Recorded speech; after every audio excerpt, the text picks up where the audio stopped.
हाँ बच्चों, तो हमने पहले गुणनखंड, गुणज एवं उनके गुण, इस वीडियो में हमने पहले वीडियो में गुणनखंड, उभयनिष्ठ गुणनखंड, अभाज्य गुणनखंड और गुणज के बारे में पढ़ लिया था कि क्या क्या होता है और कैसे कैसे इनका यूज करते हैं। अब ये सेकंड पार्ट है हमारा, इसमें उससे संबंधित क्वेश्चन हम करेंगे। जो हमने पहले पार्ट में पढ़ा था कि दूसरे पार्ट में उससे संबंधित क्वेश्चन करेंगे। आप लोगों ने अभी तक अगर हमारा चैनल सब्सक्राइब नहीं किया है तो जल्दी से हमारा चैनल को सब्सक्राइब कर लें और बेल आइकन का बटन जरूर दबा दें ताकि हमारा नोटिफिकेशन आपको मिले और आप इस तरह से घर बैठे अपने नवोदय की तैयारी कर सकते हैं, वो भी बिना पैसों के। आपको ऑनलाइन कोर्स लेने की कोई आवश्यकता नहीं है, संपूर्ण आपकी तैयारी करवाने की जिम्मेदारी हमारी है। सारा टॉपिक वाइज पूरा सिलेबस आपका करवा देंगे, ठीक है। तो देखते हैं हम इसको कितने बच्चे कर पाते हैं। कल पार्ट फर्स्ट में हमने सारा बता दिया था कि क्या क्या होता है गुणनखंड, अभाज्य गुणनखंड, उभयनिष्ठ। अब उससे संबंधित ये सवाल है, तो देखते हैं कितने बच्चे कर पाते। तो पहला क्वेश्चन है, एक अभाज्य संख्या के कितने गुणनखंड होते हैं। एक अभाज्य संख्या है तो उसके कितने गुणनखंड होते हैं। तो देखिए कोई भी एक अभाज्य संख्या ले लो, 2, 3, 5, 7 ये सारी अभाज्य संख्याएं हैं। तो जैसे मान लो हमने 3 ले लिए, तो 3 के अभाज्य गुणनखंड क्या क्या होंगे। तो 3 के अभाज्य गुणनखंड एक तो हमेशा सभी संख्याओं का होता है, कल बताया था मैंने, है ना। तो एक तो हो जाएगा एक, और एक हो जाएगा खुद अभाज्य संख्या। तो किसी भी अभाज्य संख्या के गुणनखंड क्या होंगे, कितने होंगे, 2 होंगे। कितने होंगे, खुद वही संख्या। एक तो एक हो जाएगा, एक खुद वही संख्या। तो टोटल कितने हो गए, 2। यानी किसी भी अभाज्य संख्या के कितने गुणनखंड होंगे, 2 गुणनखंड होंगे। कितने गुणनखंड होंगे, 2 गुणनखंड होंगे। क्वेश्चन नंबर 2 देखो, 18 और 24 में उभयनिष्ठ गुणनखंडों की संख्या। 18 और 24 में उभयनिष्ठ गुणनखंडों की संख्या में बताइए। कल मैंने आप लोगों को बताया था कि उभयनिष्ठ गुणनखंड क्या होते हैं। मैंने बताया था आप लोगों को कि दी गई कोई भी 2 या 2 से ज़्यादा संख्याएं, उनमें कौन सी कोमल संख्या है जिसका भाग दोनों में जा रहा है। तो उस तरह से हमें अब उभयनिष्ठ गुणनखंड निकालना था। तो यहाँ पर हमें 18 और 24 दिया है, तो इसमें कितने उभयनिष्ठ गुणनखंड हो सकते हैं। तो देखो 2 है, 2 का डिवाइड 18 में भी हो रहा है और 2 का डिवाइड 24 में भी हो रहा है। एक तो 2 हो गया, एक 1 तो होना है भैया, 1 को लिखना मत भूलना। सबसे पहला काम लिखना है किसको है, 1 हो गया, 2 हो गया, फिर 3 का इसमें भी जा रहा है, 3 का इसमें भी जा रहा है, तो 3 भी हो गया। अब 4 का इसमें तो जा रहा है लेकिन इसमें नहीं जा रहा है, ठीक है। अब 5 का जाएगा नहीं, फिर इसके बाद 6 का इसमें भी जा रहा है, 6 का इसमें भी जा रहा है, तो ये 6 हो गया हमारा। 6 के बाद में फिर 8 का नहीं जाना, 9 का नहीं जाना, फिर अब नहीं जा रहा किसी का भी, अब जाएगा क्या और किसी का। तो ये हमारे क्या हो जाएंगे, इसके उभयनिष्ठ गुणनखंडों की संख्या। अब इसने यूं नहीं पूछा कि उभयनिष्ठ गुणनखंड कौन कौन से हैं, इसने हमसे ये पूछा है कि उभयनिष्ठ गुणनखंडों की संख्या बताइए। तो 1, 2, 3, 4, तो कितने, 4। यानी कि ऑप्शन में हमें 4 देखने को मिलेगा, ये हमारा आंसर। आगे देखते हैं क्वेश्चन नंबर 3, 14 और 77 के बीच में 7 के गुणजों की संख्या है। यानी कि 14 और 77 के बीच में 7 के पहाड़े में आने वाली कितनी संख्याएं हैं। गुणजों का मतलब मैंने बताया था आपको, पहाड़ा बोला था मैंने कि पहाड़ा बोलना है, यानी कि पहाड़े के अंदर जितनी भी संख्याएं आती है वो उसकी गुणज कहलाती है। जिसने 14 और 77 के बीच बोला है, तो 7 का पहाड़ा बोलते जाओ, तो 7 के अनुसार 7 और 14 इनको तो लेना नहीं, इनके बीच के लेना। 1 तो 21 हो जाएगा, 7 चौक 28, 7 पंजे 35, 7 छंग 42 और 7 सत्ते 49, 7 अट्ठे 56 और फिर 63 हो जाएगा, 9 सत्ते 63, फिर 10 सत्ते 70 हो जाएगा। अब 77 तो लेना नहीं है क्योंकि इनके बीच का पूछा है। तो कितने हो गए, 1, 2, 3, 4, 5, 6, 7, 8। तो कितने गुणज हैं, 8। यानी कि 14 और 77 के बीच में 7 के कितने गुणज हैं, 8 गुणज। क्लियर है मामला, बढ़े आगे। चलो नेक्स्ट क्वेश्चन नंबर 4, 20 के गुणनखंड है। गुणनखंड निकालना है, बताया था मैंने आपको 20 के, बचपन से निकालते आ रहे हैं कक्षा 3 से। तो देखो 20 से 20 के गुणनखंड निकालने, तो सबसे पहले पीछे 0 आ रहा है, इसका मतलब इसका डिवाइड करेंगे 2 का, तो 2 का डिवाइड करेंगे तो 1 और 0, फिर 2 का करेंगे तो 5, फिर 5 का करेंगे तो 1। यानी कि 20 के गुणनखंड क्या क्या हो गया, 2 × 2 × 5। कल के वीडियो में मैंने आपको बताया था कि गुणनखंडों को, अभाज्य गुणनखंडों को हम हमेशा मल्टीप्लाई के रूप में लिखते हैं, बताया था। तो ये हमने लिख दिया, ये हमारा क्या है आंसर। क्वेश्चन नंबर 5 देंगे। इन क्वेश्चनों को साथ के साथ करते जाइए। आपके नवोदय विद्यालय में ये प्रश्नावली 100% कंप्लीट होने की गारंटी है, लेकिन इसको आप एक बार और रिवाइज करें घर पे, एक बार पढ़ने के बाद में फिर से इसको रिपीट करें, तो ये सवाल आपके परमानेंटली माइंड में सेट रहे। और दूसरी चीज़ है, चैनल को ज़्यादा से ज़्यादा सब्सक्राइब करें और अपने मिलने वालों को भी शेयर करें, ताकि आपके आस पड़ोस या आपके रिश्तेदार जो भी हैं वो भी निःशुल्क इस कोचिंग का लाभ ले सकें। आगे चलिए, नेक्स्ट क्वेश्चन। 36 के गुणनखंडों की संख्या है। तो 36 के गुणनखंड, जैसे हमने यहाँ 20 के गुणनखंडों निकाले, यहाँ 36 के गुणनखंड। अब इसने इस क्वेश्चन में अंतर क्या है वो देखिए। इसमें पूछा है 20 के गुणनखंड क्या है, गुणनखंड पूछा है, तो हमने बताया 2 × 2 × 5। अब इसने पूछा है 36 के गुणनखंडों की संख्या क्या है। इस क्वेश्चन में जमीन आसमान का अंतर है।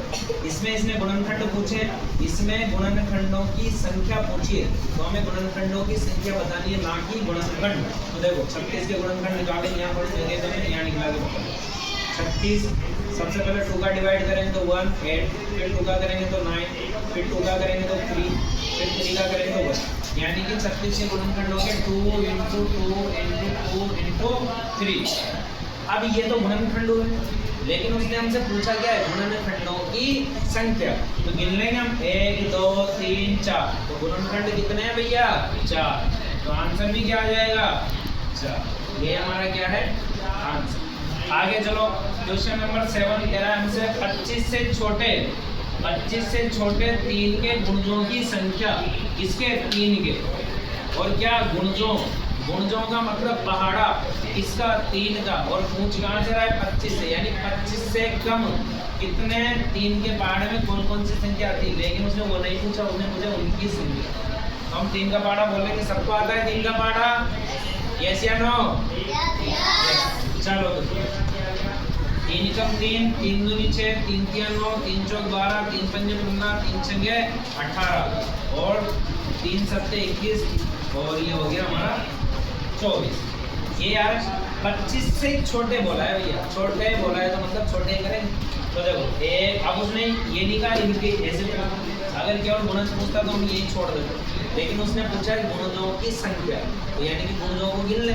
तो देखो 1, 2, 3, 4, 5, 6, 7, 8। तो आंसर क्या आ गया, क्लियर है मामला, आगे बढ़े। चलो क्वेश्चन नंबर 8। प्रत्येक विषम संख्या का गुणनखंड है, यानी कि प्रत्येक विषम संख्या का हमें गुणनखंड बताना है। तो जैसे मान लो सपोज करो नहीं आ रहा, तो हम एग्जांपल के माध्यम से देखते हैं। जैसे मान लो कोई सी भी विषम संख्या ले लो, जैसे हम ले ली हमने क्या 5, है ना, क्या ले ली 5। तो प्रत्येक विषम संख्या का गुणनखंड क्या हो जाएगा इसका, यानी कि कह रहा है 1 का नहीं पूछ रहा है, 1 का पूछता तो हम एग्जांपल से ले लेते, लेकिन प्रत्येक का पूछ रहा है। तो एकमात्र संख्या ऐसी है और उसका नाम है 1, जो कि हर संख्या का, प्रत्येक विषम संख्या का गुणनखंड है। नहीं मानो तो देखो 3 विषम संख्या है, 3 का गुणनखंड 1 आता कि नहीं आता, आता कि नहीं आता। 7 विषम संख्या है, 7 में 1 आता कि नहीं आता, यानी कि सभी विषम संख्याओं का गुणनखंड क्या होगा, 1। ये हमारा क्या है आंसर, क्लियर है। बढ़े आगे, चलो क्वेश्चन नंबर 9। क्वेश्चन नंबर 9, तो देखो 80 के अभाज्य गुणनखंड है, 80 18। तो देखो इसके अभाज्य गुणनखंड निकालना है, तो यानी कि सबसे पहले अभाज्य गुणनखंड निकालना बताया था कल के 8 में हमने सीखा था अभाज्य गुणनखंड निकालना। तो सबसे पहले क्या करेंगे, 2 का डिवाइड, तो क्या आ जाएगा 40, फिर 2 का भाग देंगे 20, फिर 2 का भाग देंगे 10, फिर 2 का भाग देंगे 5, फिर किसका देंगे 5 का तो 1, यानी कि 80 के अभाज्य गुणनखंड बन गए हमारे 2 × 2 × 2 × 2 × 5।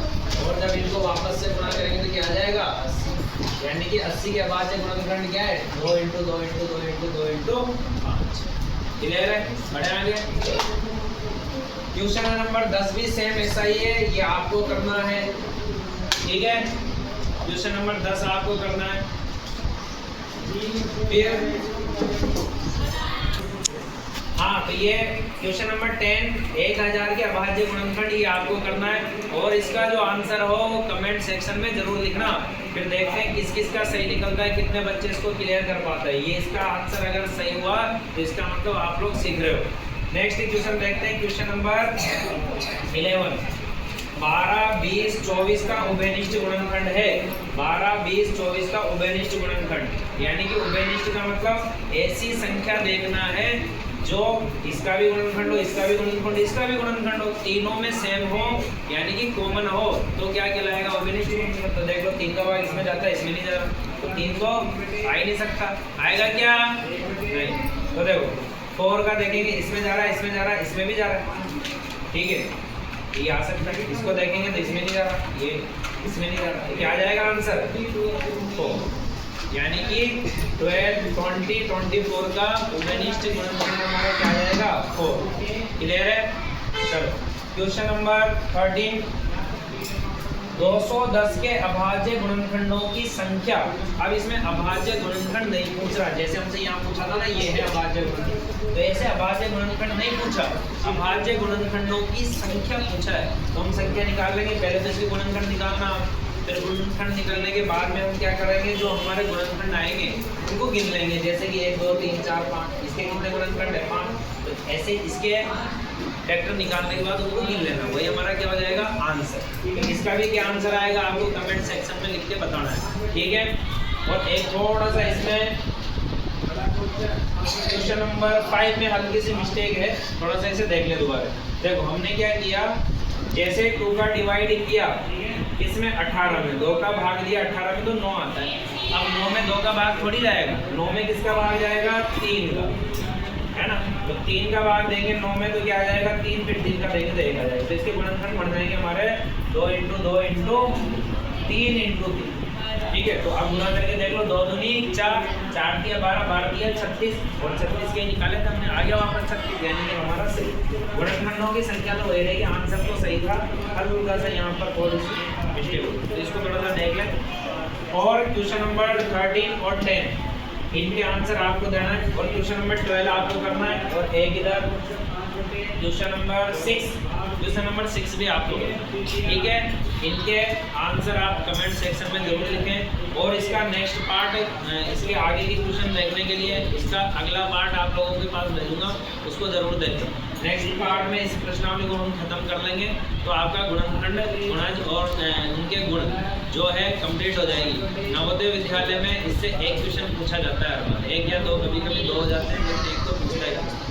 तो आप लोगों को अगर हमारी वीडियो अच्छी लगी हो तो इसे ज़्यादा से ज़्यादा शेयर करें, लाइक करें, और सब्सक्राइब करना तो बिल्कुल नहीं भूलें, अभी सब्सक्राइब करें, ठीक है। मिलते हैं हम नेक्स्ट पार्ट में, ओके। तब तक के लिए बाय बाय, गुड बाय।